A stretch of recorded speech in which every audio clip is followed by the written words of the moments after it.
Here it is, Wednesday morning.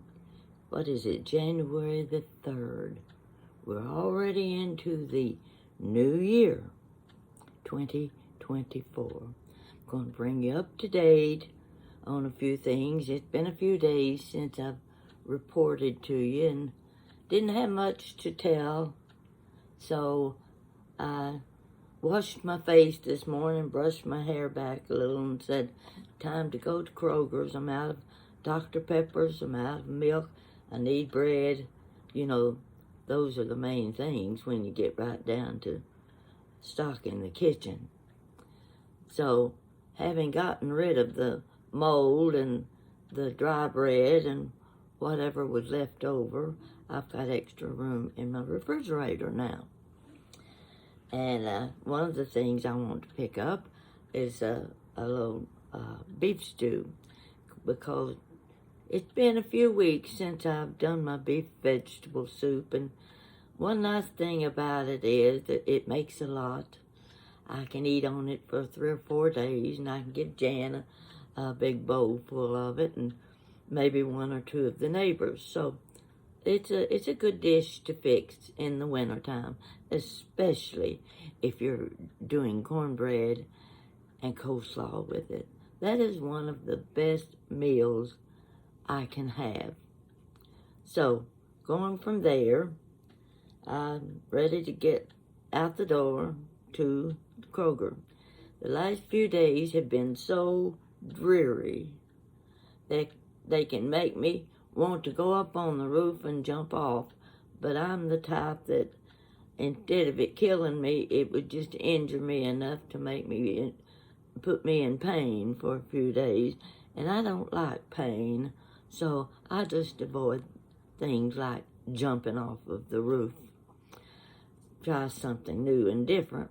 I'll just go to Kroger's and stock up on food. One or two things I wanted to get off my mind first. You've inquired about Jan's wedding. This is not the first time she's been married. Well, actually, it's the 4th time, but this time we're hoping he hangs around a while. And he's a pretty nice guy named Charlie.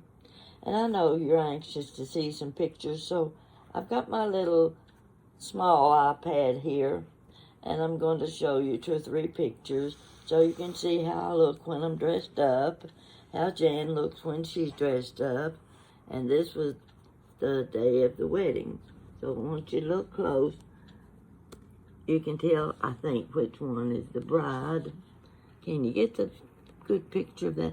I'm getting a glare on it, so it's kind of slanting the picture somewhat.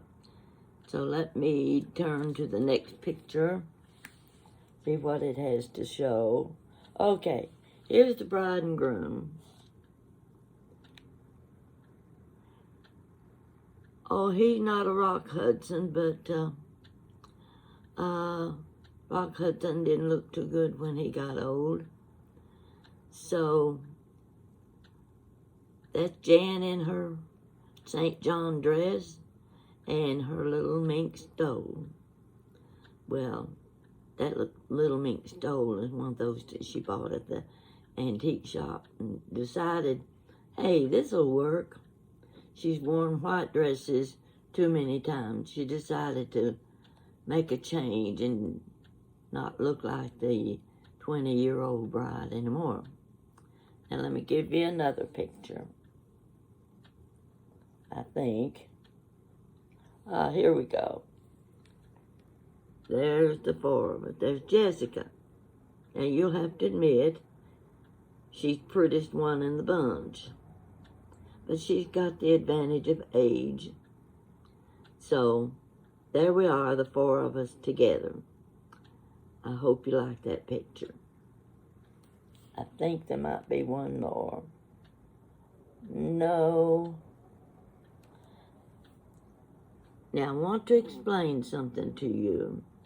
You see, this is the house, 100-year-old house, more than 100 years old, that Charlie owns on his 200-acre farm. you see the deer heads on the wall. I want to talk about that. And I'm going to remove my photograph, but you take a look. Those are beautiful deer heads. Now, Jan received a lot of congratulations on her wedding. With one of them, she was criticized for the deer heads hanging on the wall. It was a nasty remark. That's all I can say. It was an unnecessary remark because the person congratulating her disapproved of those deer. Now, I can agree. I love the deer. I think they're beautiful. I always connect deer with Bambi. If you saw Bambi as a child, you just fell in love with that little fawn. So, what I'm getting to is hunting for deer. The disapproval. That's what was being shown of killing deer and hanging them on the wall. That isn't what Charlie does. Stop and think. In the days of Daniel Boone and 100 years ago, people couldn't have survived if they hadn't had deer and squirrel and rabbit for hunting. They would have starved to death. It was a means of survival, a means of food. Today, it's thought of as a sport, but not really. You know, if we didn't have animal controls, the deer could take over. You've seen dozens of them on pictures of them on the highway holding up traffic. You've seen them destroy people's gardens. Let me give you an instance, an example of what deer can do to a garden. My nephew's former in-laws are farmers. They live in western Kentucky. They have a huge cornfield. That's what they raise every year. That is what they live on, is what they make from their cornfield. The last couple of years, the deer and the raccoons came in and destroyed their entire corn supply. They had nothing left, nothing. That's how they make their living, is their corn, selling corn. And the raccoons can go through and take a bite. One bite out of each ear of corn. You can't sell it. So there went their survival for the year. Deer and raccoons and animals do have to be controlled. And we know that the hunting season comes around, the men get their shotguns, their rifles out, and they go deer hunting. They take advantage of the deer hunting, and it's put up and put in your deep freeze, and it's your meat for the winter, just like it was in the days of Daniel Boone. In Charlie's case, that isn't what he does exactly. He has 200 acres of land that he has worked with several years. Now, I can't give you full details, but I do know that he planted 1,000 trees that would provide food for the deer and the animals in the wintertime. Now, I don't know what kind of seeds or plants you put out over the land for them to eat during the winter, but he does that too. He is providing a reserve for the animals on his 200 acres of land. And I know once he gets it all finished, it will be what you call a sight for sore eyes. What he is doing is for the deer and for the squirrels and for the rabbits. It's not so that he can hang a trophy on the wall. He's not to be criticized as though he'd like to go out and kill the deer. So, I know we all think of them as beautiful animals. We love to see them. But we also know they serve another purpose.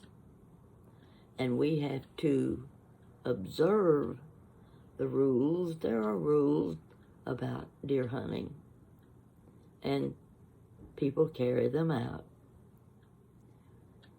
So I wanted to get that point across to you if you've got your attention on the deer heads behind Jan and Charlie.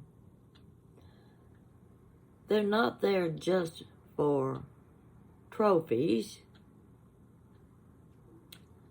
They are preserving the land. They're providing food for many people. So before you criticize, give it a second thought. Just wanted to make that point clear when you congratulate a couple on their wedding. Now I'm going from there to, let's see, okay. You've all been watching the little episode of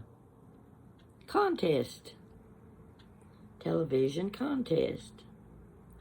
Now, a dear friend of mine, he's on Facebook, he follows me on YouTube, and when he saw this advertised, a contest for a woman of interest, he decided I was that person. So he entered my picture and my name in the contest. Now, many of you wanted to vote. It wasn't the kind of contest where you get to vote. The people at the studio decide who the winner of the contest would be. And of course there was a little biography that went along with each person. Now the thing that puzzled me first of all was that there were so few entries.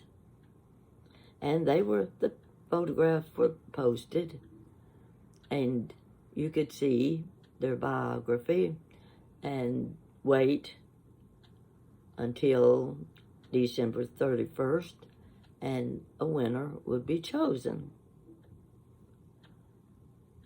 Well, December 31st came and they were going to contact the winner. And I'm thinking, but if you didn't win, are they going to contact you too and let you know who the winner was? It didn't happen that way. Let me explain it. You could not vote. And it wasn't the kind of contest that allows you to I don't know exactly how to word it. It was going to be a contest where someone thought I was worthy of being recognized for what I do. Now, what I do is just a simple thing of I have a YouTube channel. I tell stories. I offer a few recipes. And every now and then I can give a little word of advice from background experience. I can tell a funny story. I can tell a sad story.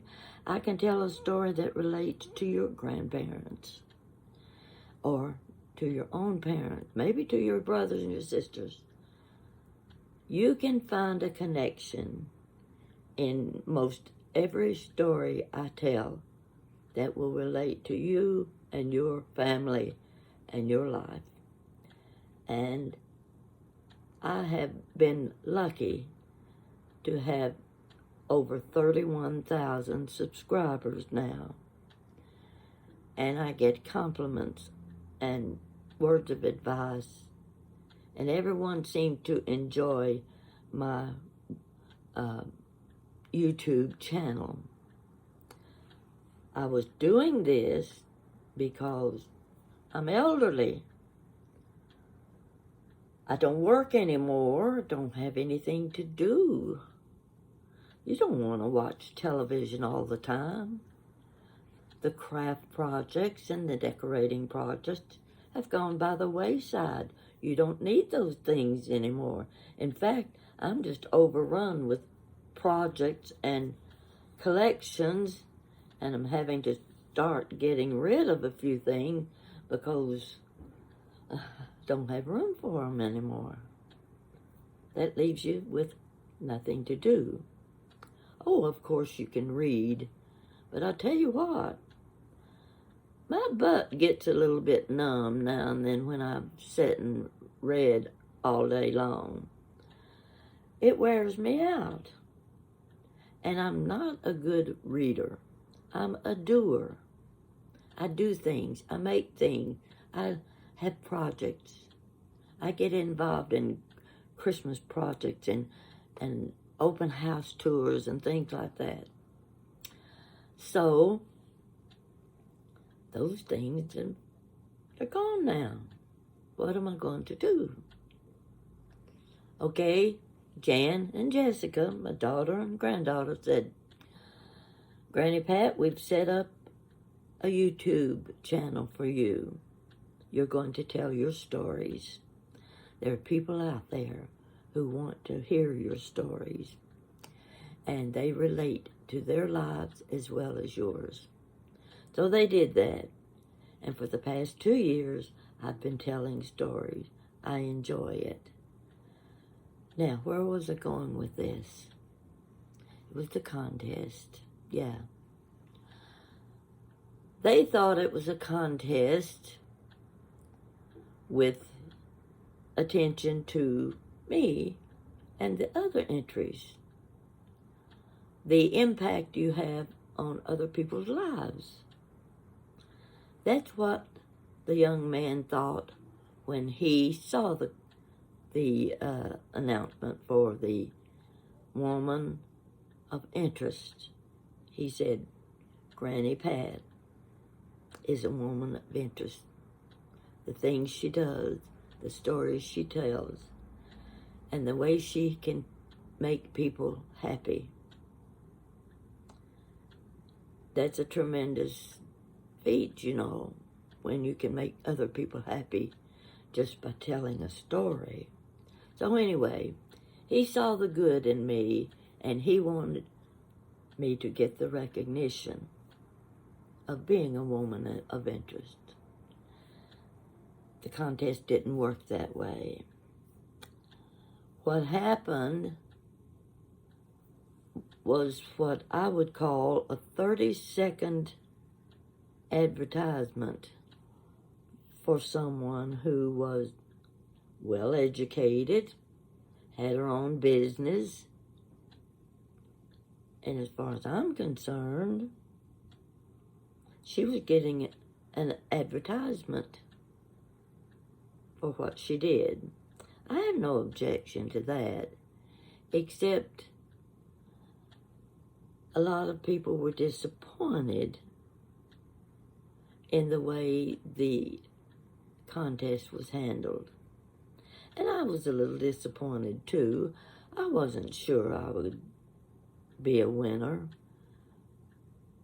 But I think the approach my friend took in wanting to give me recognition was sweet. I appreciated everything he did for me.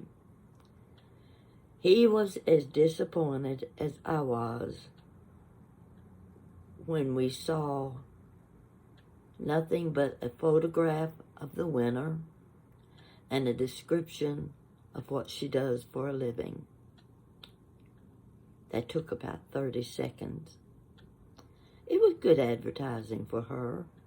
I had no problem with that. But that's not my idea of a contest, and I'm sorry that you were rooting for me and hoping I would win. I'm sure you're as disappointed as I am. So that's how the contest went.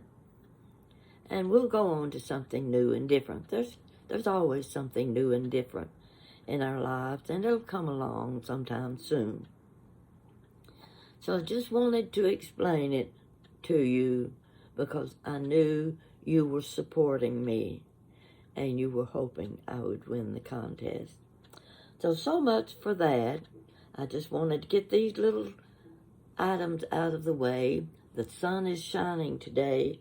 Oh boy, finally a day of sunshine. It's 35 degrees out there. I put out on my long john today. I said, I'll wear my long johns so I won't get cold when I'm sit down on that cold car seat. So I've got to go get my Dr. Peppers and whatever. And by the way, I did, during these few days of what am I going to do, I went in the kitchen and I made my harvest soup. My harvest bisque. And folks, that's really a dandy soup to have. It makes a lot.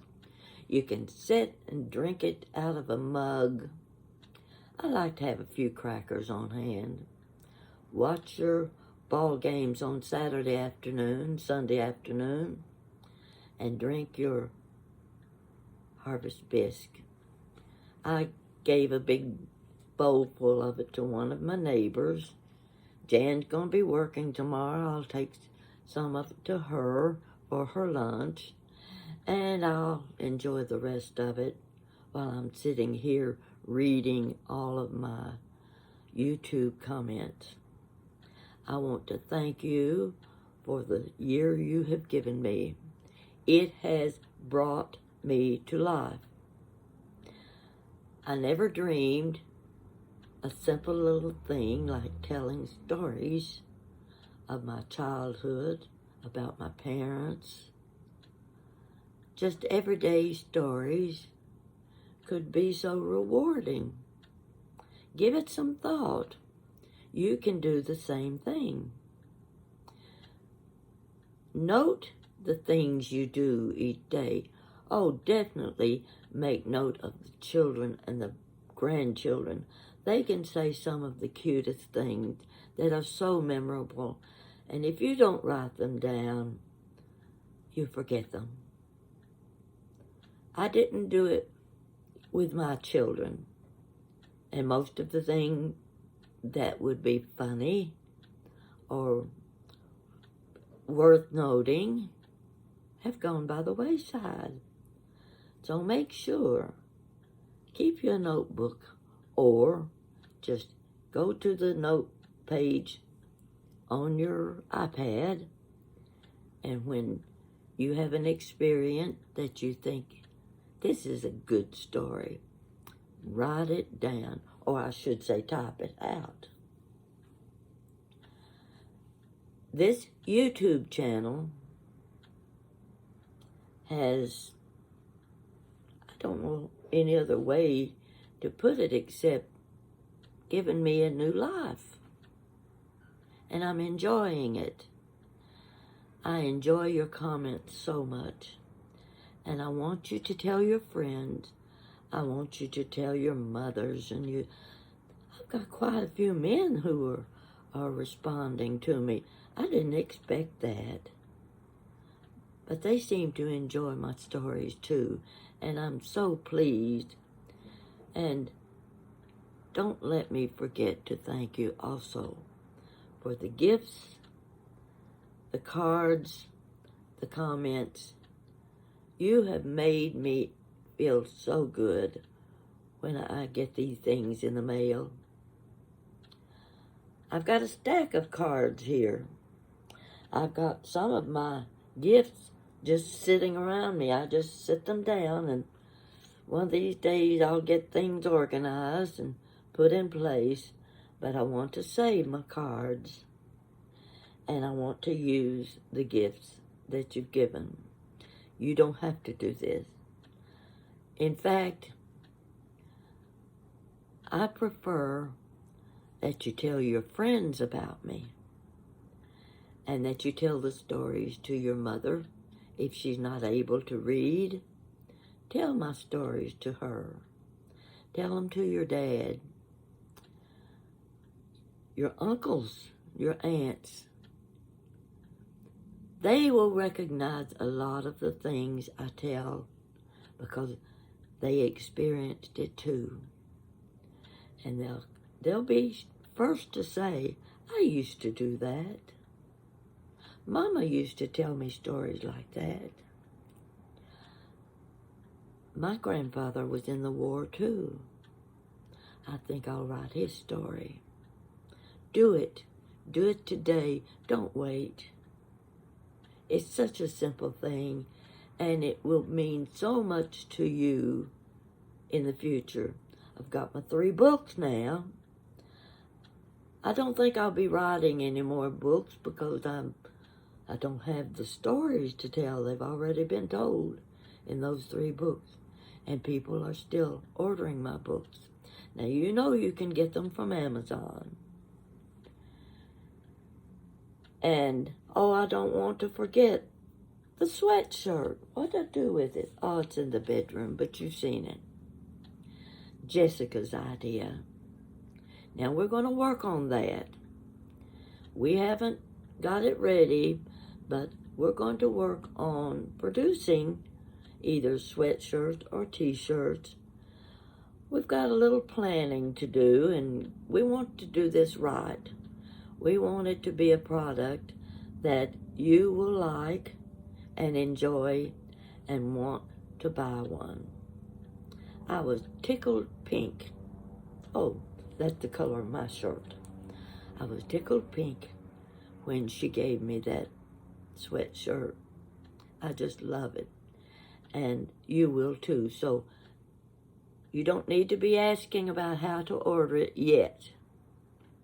I'll let you know when we're ready to market Chit Chat with Granny Pat.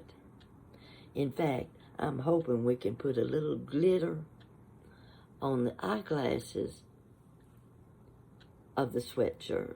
I don't know if that can be done or not, but we might as well go all the way, little something like this.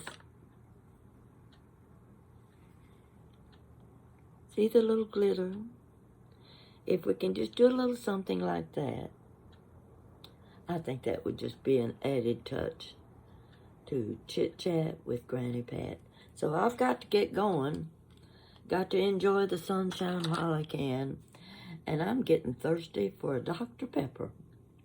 So stick with me and tell your friend you've got to subscribe to Granny Pat's channel. Thank you so much for giving me a good year.